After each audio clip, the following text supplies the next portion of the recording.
We good?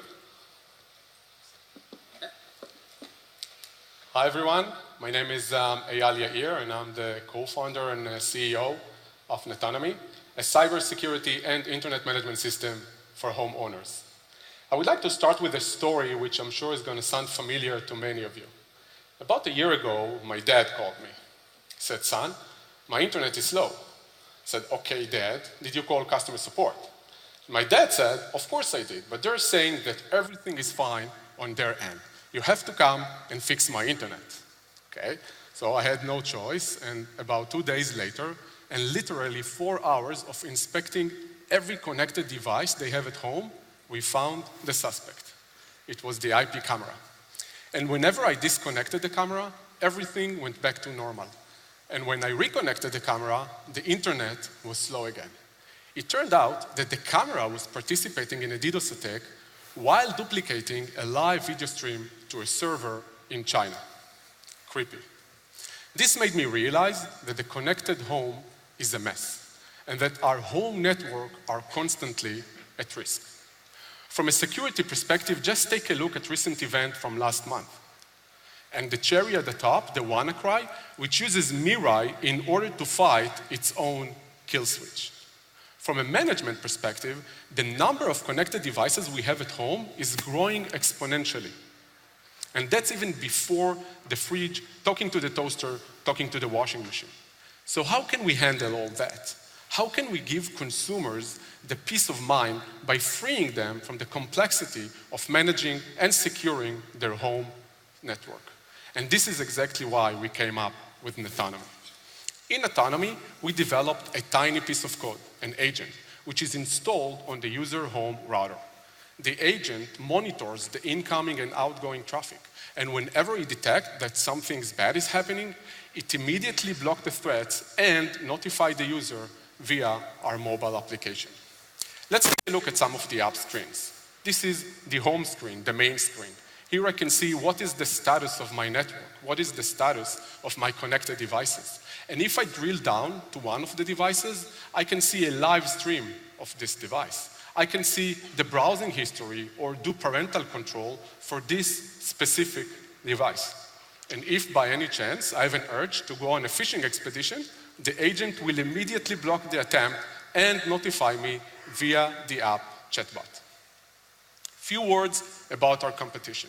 First group are companies who are aiming to solve the same problem, but they are using an extra hardware, a box. We skip the box and install our software directly on the router itself. Second are companies who are selling high-end, mostly expensive router with some level of security pre-installed. Using our technology, we turn every router into a smart one. Last is what we call the software on router group. And we have two major differentiations. A, our technology. Our agent can be easily and seamlessly installed on any router, either via our mobile application or through the ISP TR69 protocol. And we do not require a replacement of the firmware. And B, our holistic solution. Our solution, which is a combination of security and management of the home network. Our primary or preliminary go-to-market is teaming up with service providers and doing rev share on the subscription fee we charge from the customers. We are 3 co-founders, highly experienced, each of us with more than 20 years of experience. Thank you. Thank you very much, Eyal and team. Before we go to the feedback from the judges, if you don't mind sharing one piece of challenge that you have in your company. Actually, offer you with can your speak directly with the panel. With your permission, I think we have actually two challenges. The first one is, I would say maybe the more obvious one is ISPs. Doing business with ISPs, the cycle is very long, and I think this is something that we took into consideration once we planned our roadmap ahead in terms of technical and also funding. But I think the next challenge, I would say, is the balance between security and management. when we go to the field and we talk to service providers, we get lots of feedback. And the feedback is, we want security, everybody wants security, but customers, they're not necessarily willing to pay for security. So you need to give us management. You need to give us the parental control. You need to give us the ability to control the IoT devices we have at home. And as a small startup, we are struggling to find the correct balance between security and management. Okay, thanks. So let's hear some words from the panel. Let's start with Gib, the mentor, and then we'll hear the judges. Sure. Hello, everyone. I had the pleasure of working with Eyal Yair. And, I think in this presentation, there is a limited amount of time, but I think some feedback I have is one thing that struck me in speaking with the team was their depth of experience in cybersecurity, both in the military and defense industries, and how that kind of coalesced with some of their serial entrepreneurship experiences in consumer-facing product roles. So I thought that was unique for the product and the company that they built here. So I would have probably liked to hear a little bit more about that. The other comment is, I think in terms of how they're positioned in the marketplace and why they're going for ISPs, I think being able to articulate, why you're taking a software-only approach in terms of securing the home and working with, existing routers. And I probably would have liked to hear, because I would imagine that existing ISPs, at least in the US market, the large majority of that market deploys routers that are default and aren't necessarily very configurable or able to really integrate very well or support routers that aren't provided by those ISPs. So your ability to address that, whereas a hardware dedicated appliance might have a more difficult time getting into that supply chain, is something that I might have liked to hear. But I have to say overall, I thought it was a very good presentation. Right, any other feedback, Nasrin? What I really like that you've done here is the integration of management and security. I really think directionally just selling security alone is not a value proposition. And initially I thought you were going directly to the end user, and now hearing that it's ISP is a good thing. But I also like what you said is that since this is a management platform, what's your longer term strategy in integrating non-ISP controlled devices?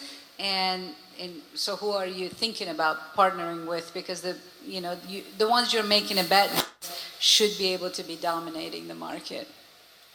Yeah, so the next group, of course, is the router manufacturers. What we also see that once we go and talk to the ISP, they immediately connect us with their router manufacturer, like the one who's selling them the routers. So that's the next step in terms of what we're looking for. Also, IoT manufacturers, selling the security directly to the, like smart TVs, for instance. We can run also on smart TVs. Mesh, like Arrow or Luma, is also in our roadmap. And last is small, medium businesses.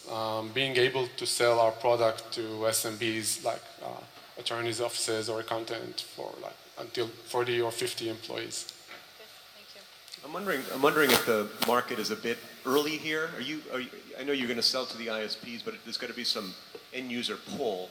And do you have any evidence of a developed or developing market here where consumers are really concerned about managing we hear connected home, but we're kind of in the early stages. We're not having washing machines talking to the usual IoT routine. We're a little bit early. What's the evidence that you've seen for sort of end user customer demand for this kind of service? I think the strongest evidence we see is from the ISPs themselves. We talk to Verizon, we talk here with local ISPs, we talk to Vodafone, for instance. And we get strong feedback that this is really something that they are looking to sell to their customers.